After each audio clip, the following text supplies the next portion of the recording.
All rise. Judge Vanderby Court is now in session. Judge, this is case number JVB 1035, Smith case. Thank you. You're welcome.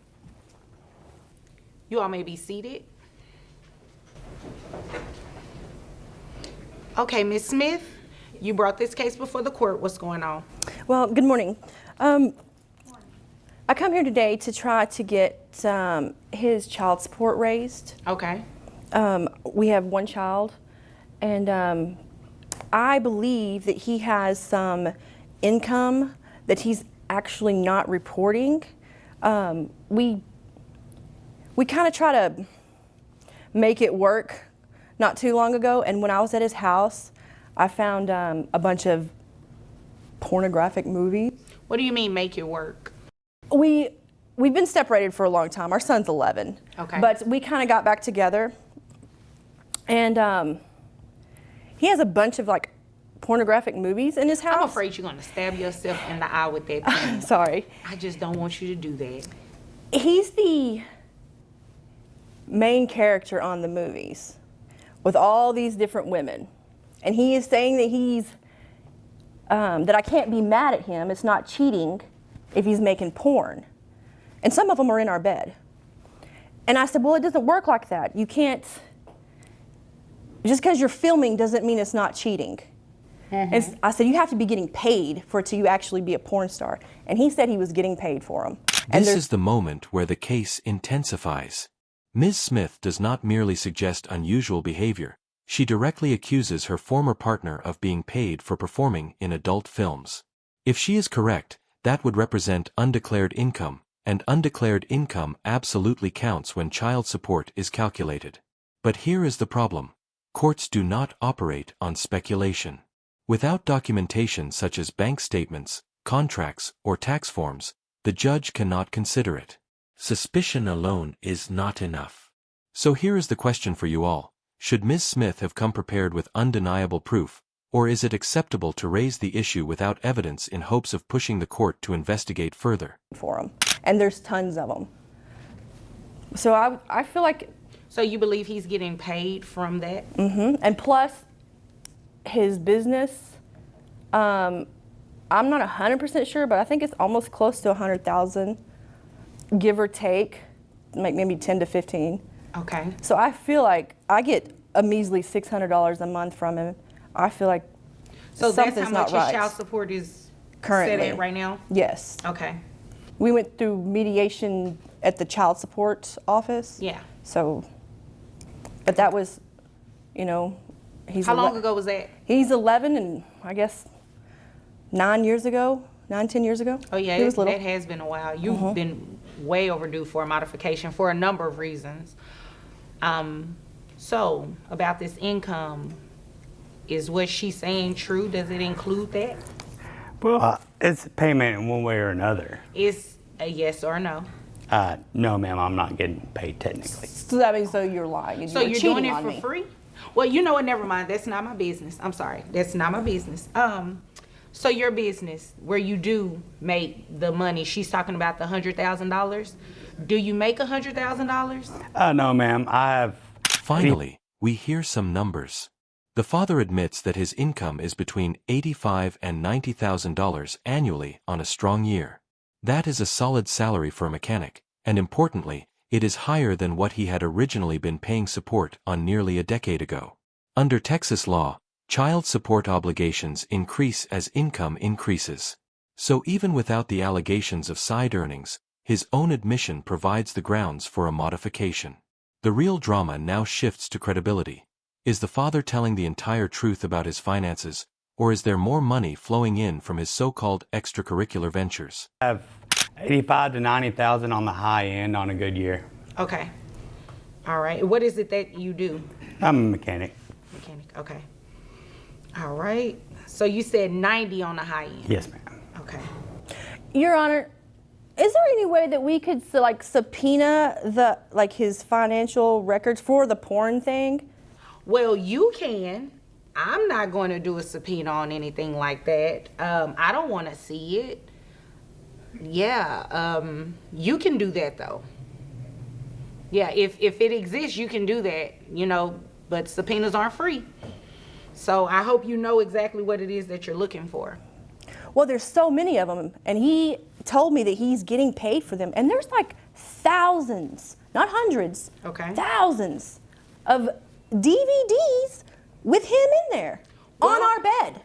I'll tell you what, once you find some sort of income, some paper trail that shows that, then if you were to bring it back in court, we could entertain it then.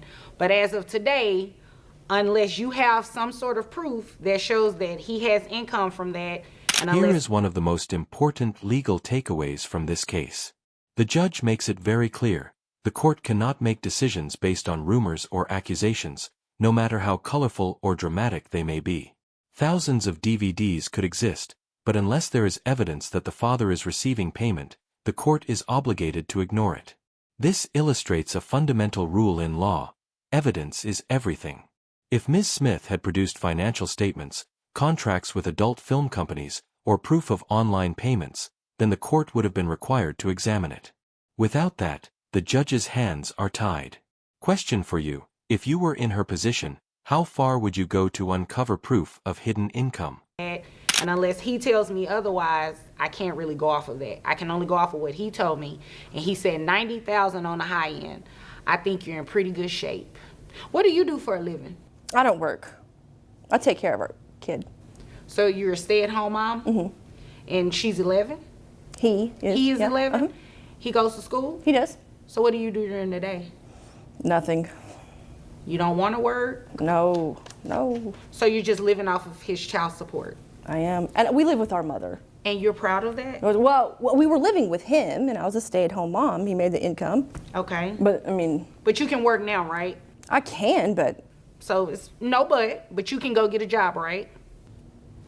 I could, but I'm not going to. Here is one of the most important legal takeaways from this case. The judge makes it very clear, the court cannot make decisions based on rumors or accusations, no matter how colorful or dramatic they may be. Thousands of DVDs could exist, but unless there is evidence that the father is receiving payment, the court is obligated to ignore it. This illustrates a fundamental rule in law: evidence is everything. If Ms. Smith had produced financial statements, contracts with adult film companies, or proof of online payments, then the court would have been required to examine it. Without that, the judge's hands are tied. Question for you: if you were in her position, how far would you go to uncover proof of hidden income? My rent's free, my food is free. I mean, my mom's the homeowner. We don't have to pay nothing. Okay. You know, I'm not going to go there with you today because you can, obviously you're able to work. I'm able, but I And don't you want to. should work, but again, that has nothing to do with me today. What we're going to do is talk about the modification of these numbers, all right? So your income has increased. It's increased about almost $400. So based on you saying that you receive about 90,000 on the high end, it Yes, brings ma'am. your gross to about $7,500, which your net is $5,465.22. That would bring, well, health insurance. Who covers health insurance? I do. And how much is that? It's $110 a month. Okay, 110. So what I'm going to do is give you credit actually for the health insurance coverage for the child. So that would slightly bring your child support down. And Down? monthly, yes, slightly. It's still expensive. $1,093 a month. Now comes the critical ruling. The judge carefully calculates the father's gross income, deducts his contribution to health insurance, and lands on a new child support figure: $1,093 per month. This is almost double the $600 that Ms. Smith had been receiving previously. The irony is striking. She did not need to prove the adult film allegations to secure a major increase. All it took was evidence of his higher mechanical income. This demonstrates how child support modifications work. As soon as income increases substantially, payments are recalculated, regardless of any additional drama surrounding the case. Month is what he would pay in child support. That's it? That's it. Well, it would be more if you get a job. He would pay more if I got a job? No, it would be more for the child if you got a job. Your Honor, Ma'am, no. You don't no, understand. No, you don't understand. I'm basing his child support increase off of what it is that he makes. Nothing He more. makes more than that. Until you bring me something in here to show me that, that's what I'm going to base it off of. And again, you can work. Can I say suggest, something? No, Please. ma'am. Only thing I need you to say is, Miss Vonda B, I'm going to go find me a job. That's all I want to hear. If it's anything else other than that, I'm not entertaining it. Pertaining to what I just said, do you have any questions? I will go look for a job.